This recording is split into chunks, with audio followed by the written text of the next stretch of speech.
Greetings, one and all, to the most cursed, most cringiest corner of the internet. A YouTube channel content creator actively alienating everyone in both the analog and digital world. Well, welcome and good evening, you wonderful dice of all alignments. I am Lunar D8.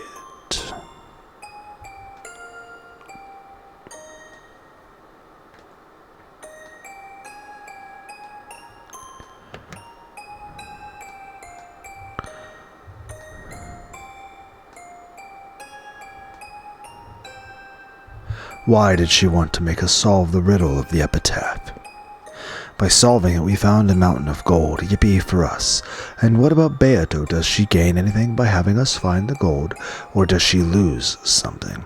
As far as chessboard thinking tells us, people don't ever make moves that cause them to lose something. That means you must have something to gain by helping us solve the epitaph.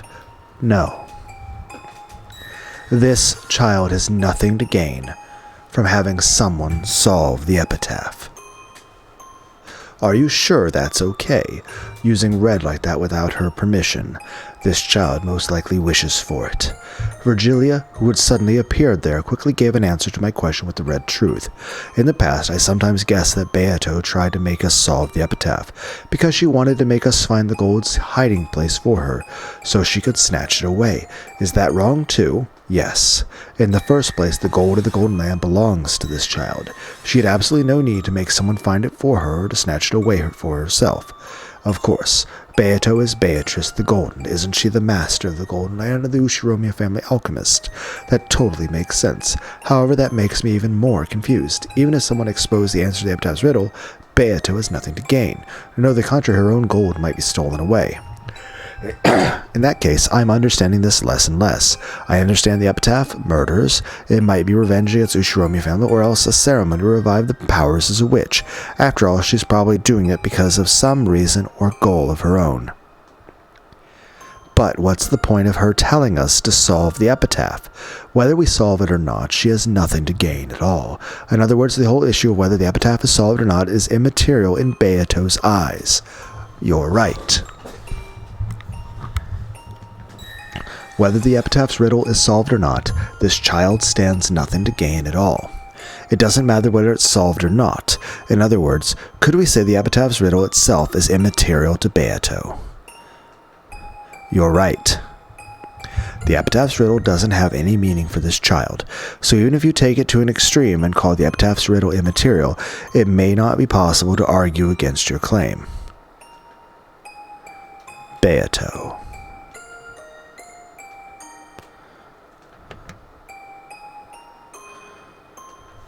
Why are you making us solve the epitaph's riddle? If we liken the witch you are to a pair of scales, the epitaph murders lie on one plate, and the riddle of the epitaph lies in the other plate. After all, she's saying she'll stop the epitaph murders if the epitaph is solved. In other words, the epitaph murders and the epitaph riddle are worth the same to Beato.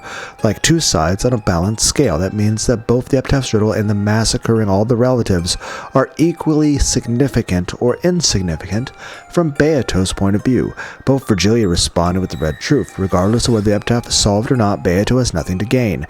If she has nothing to gain, then the epitaph's riddle is meaningless and immaterial to Beato. In that case, how much are the epitaph murders which lie on the other side of the scales and are equal to the epitaph's riddle in value worth to her? Think. Don't stop thinking. The epitaph murders and solving the riddle of the epitaph have equal worth. As long as the epitaph murders, which are Beato's goal each time, have this single way that they can be stopped, a way that she decided on herself, both are worth the same thing to her. X equals Y. And whether the epitaph's riddle is solved or not, Beato has nothing to gain. Y equals 0. So in that case, what is X? Wait a sec. That means the epitaph murders are also meaningless and immaterial. Every time she performs these bizarre serial murders, she's willing to spend an incredible amount of effort to politely send an advance notice, and then kill us one by one in accordance with the epitaph never getting exposed. So all of that is meaningless to her.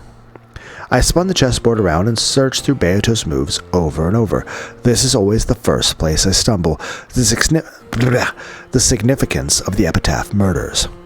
Why did she have to commit serial murders in a way that reproduced the witch's epitaph? If she wanted to kill the whole Ushiromi family revenge, it'd be much simpler, safer, and more reliable if she just put poison into their dinner or else went around killing people one by one in the middle of the night while they were sleeping. However, on the first evening, Beato sent us a letter that sounded like an advance notice, and then carried out a three-part serial murder with large gaps in between. The 6 people the first twilight, the 2 people the second twilight, and the 5 people the fourth and later twilights.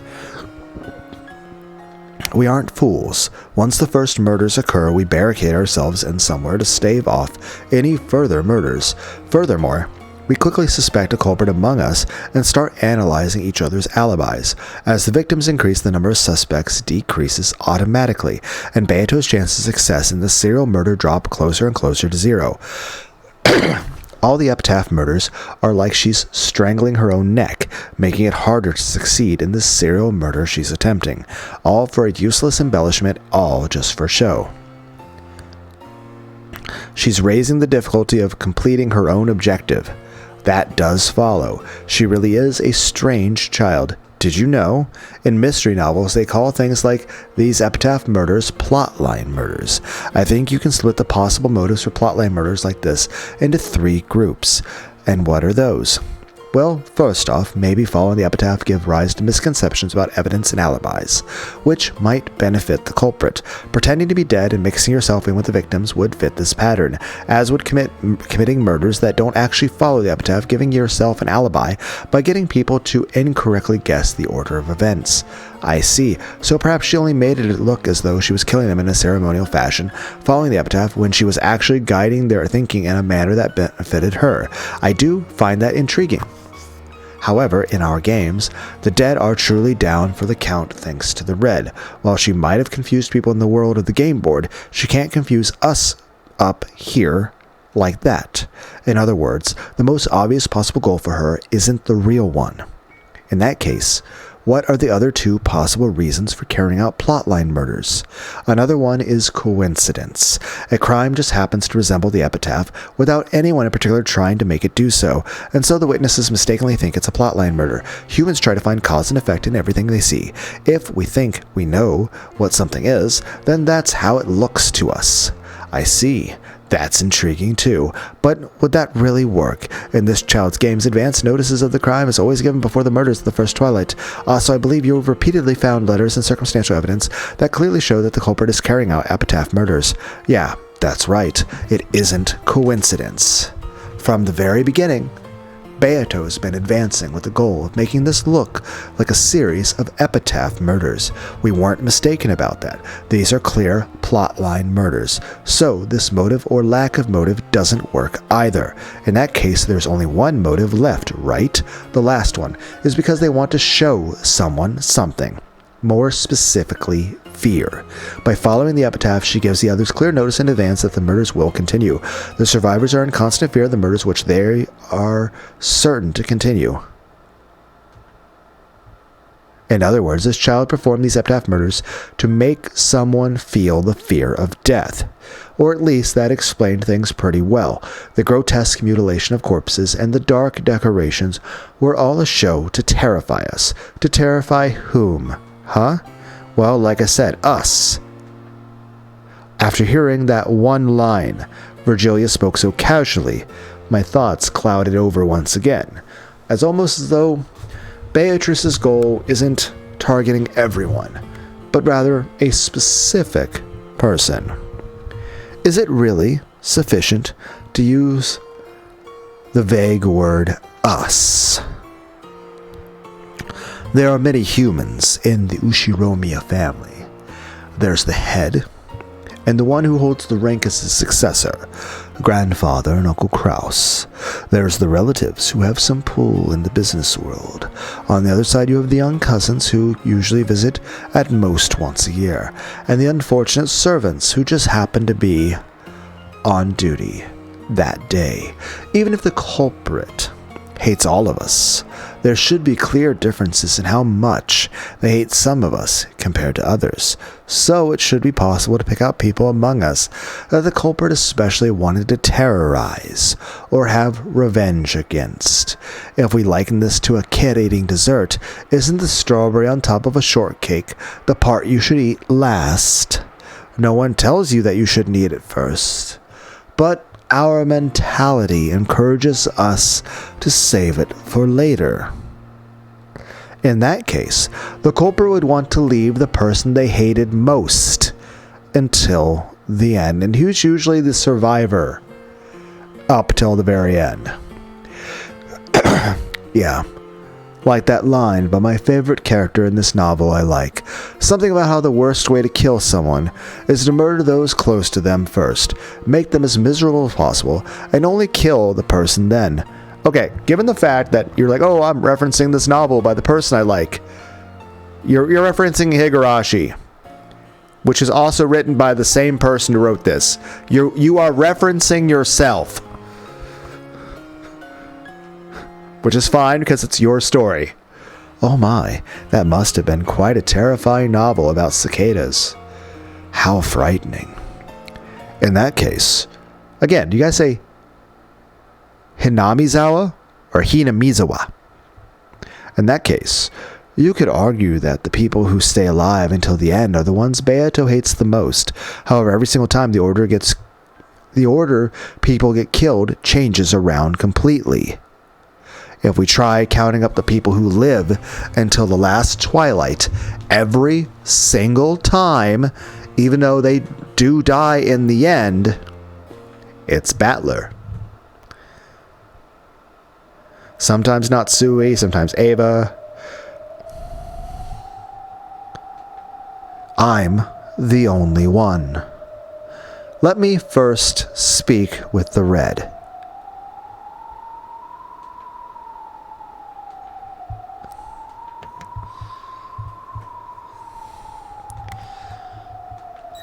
Battler-kun isn't the culprit. Battler-kun didn't kill anyone. This can be said of all games. Then that just makes it even more likely that it's me. It means the sole reason she had for bringing about the epitaph murders was to show them to me. Every time Beato brags that she'll choose whom to kill next with a roulette, with random chance.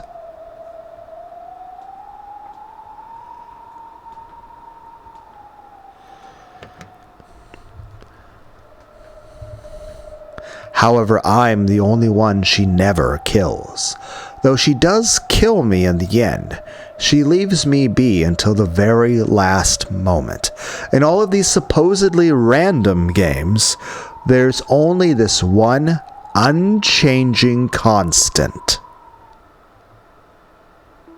She wants revenge against me, so if she performed the epitaph murders to make me feel fear, that's wrong.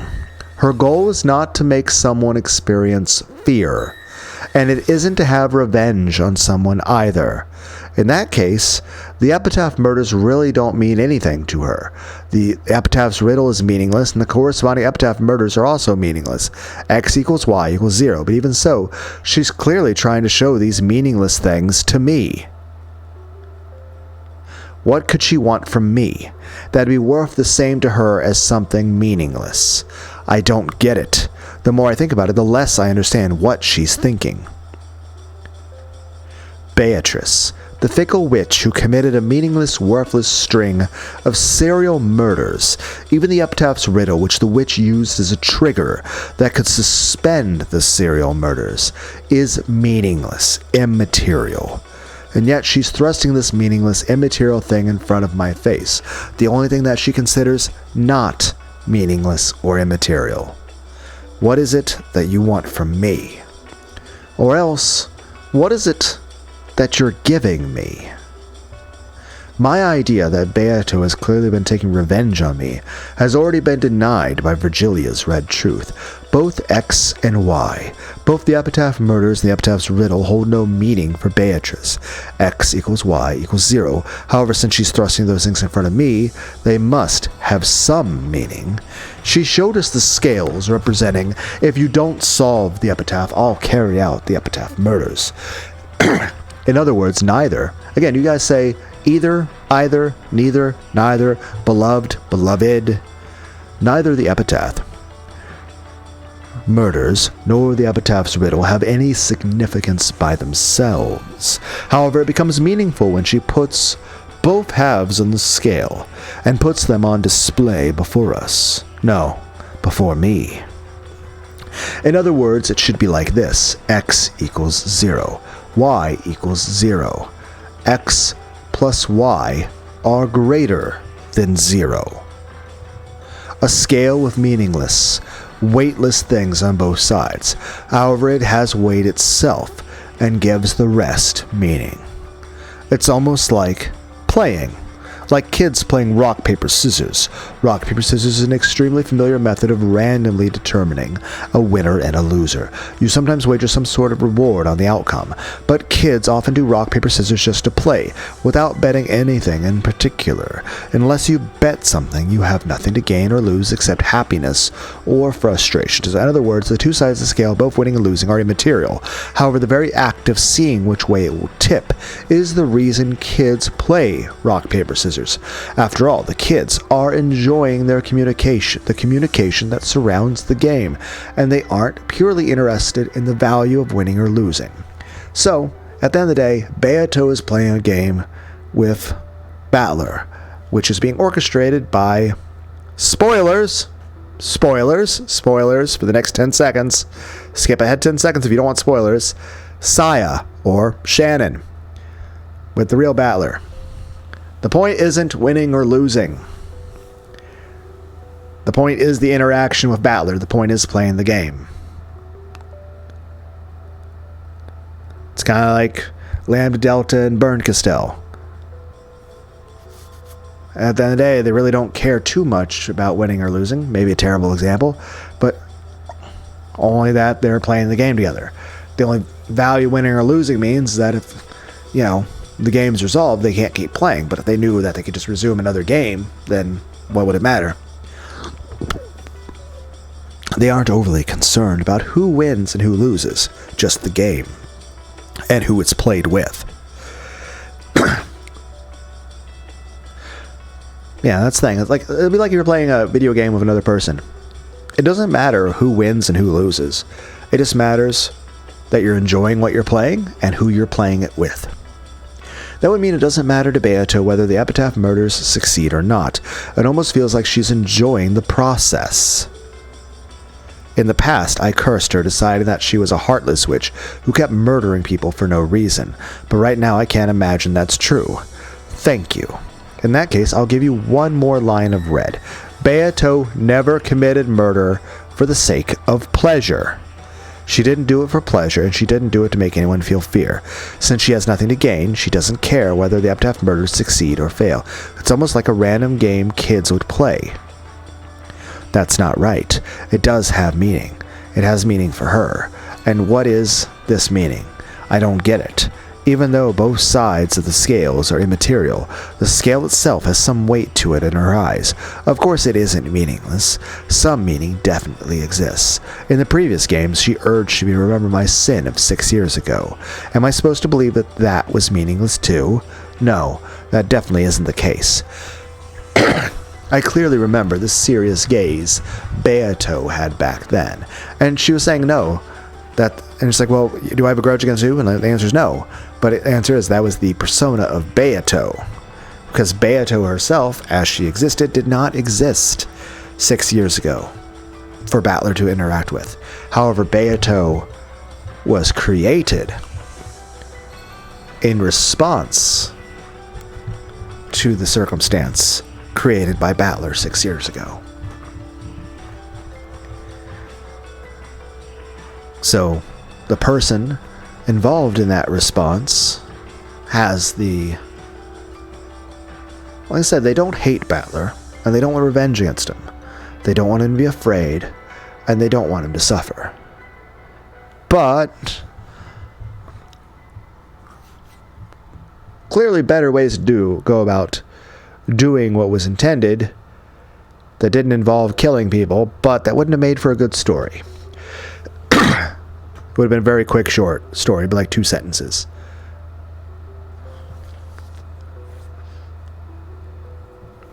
It'd be kind of like The Matrix. But like at the end of the first movie, after catching the bullets, you know, Neo's just able to talk to all the agents and the machines say, okay, cool. And then humans and machines just live peacefully. The end. Or if Gohan actually was able to talk Cell down before the whole Android 16 explosion thing, or the Cell Juniors, and just like... Then again, I've already discussed in a video how that would go about, but try not to go on a tangent. I'm just saying, would it change the story just a little bit? Unfortunately, I didn't have a clue what she meant. When she saw that, she was horribly dejected. That's right. At that time, I'm sure she even went so far as to say that the crime wouldn't have occurred if I hadn't come. It does have meaning. It means something to her. And it's connected to something she wants from me.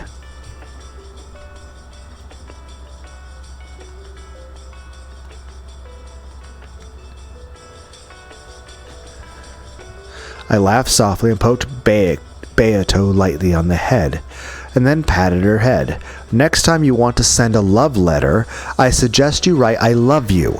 If you want to make it roundabout and confusing, no one's going to be able to figure it out. Oh, that's so fucking ironic.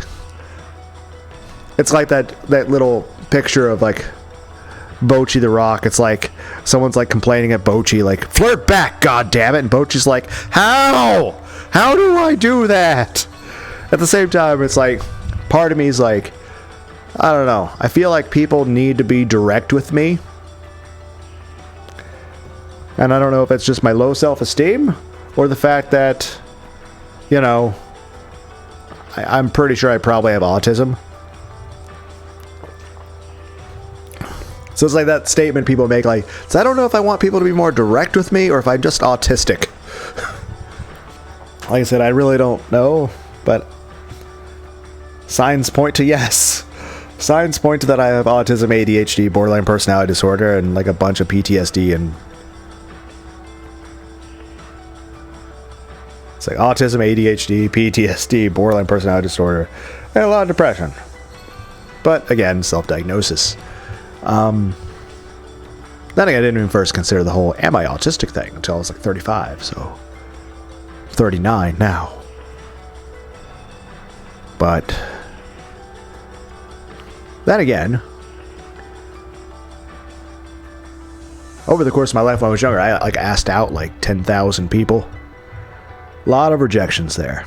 Heck, I did have a person ask me out to go to prom when I was in high school.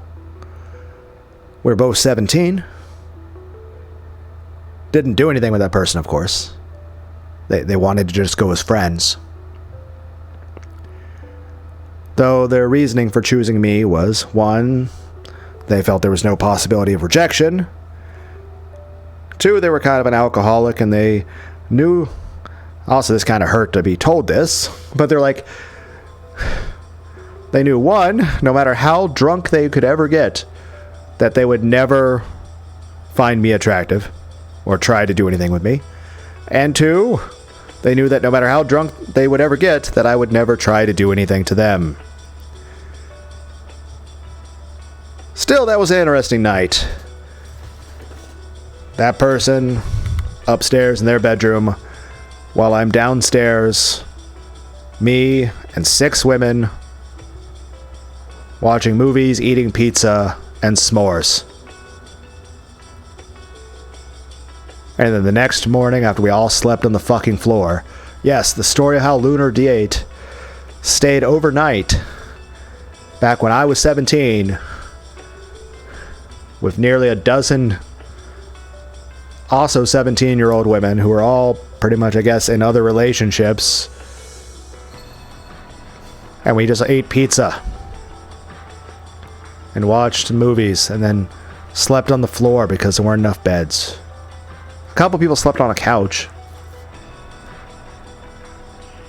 And then in the morning, the group plus my date's parents watched Blue Collar Comedy Tour on TV. So that was neat, I guess.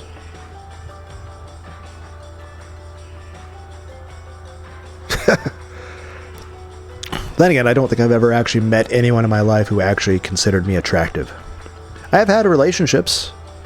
Then again, every girlfriend, every wife, every relationship I've had, every date I've ever been on, people have cheated on me.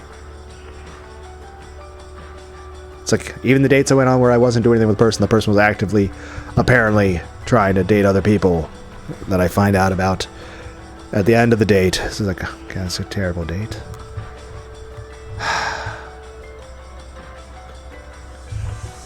Then I've gone into more detail about that stuff in the past. Though funny enough, the reason why I bring it up with the whole love letter thing is this. Every actual relationship I was in, start of that involved the other person actually love bombing me quite a bit, which actually felt really nice, and I thought they were sincere, and it made me happy, and I was like, yay. And then at the end of the relationship, they were very clear that they had been lying. And that apparently it was easy to manipulate me, and, well, very clear how ugly they find me. Like, great, that's... Though the odd thing is, every relationship I had, the person cheated on me, but every person who cheated on me with someone even uglier than I am. And even poorer than I am. So, what the fuck? Though, I'd say, I guess the silver line of that, it proves that the people that cheated on me would have literally cheated on me with anyone or anything. So, I guess there's some solace to take out of that, to not be too harsh on myself, I guess.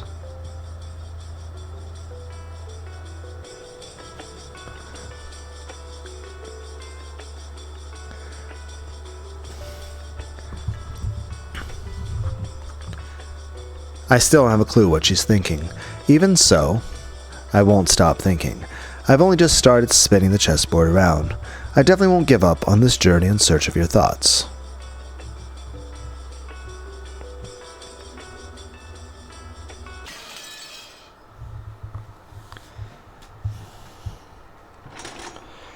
Okay, almost midnight. Oh, yawning noises. It's a stretch.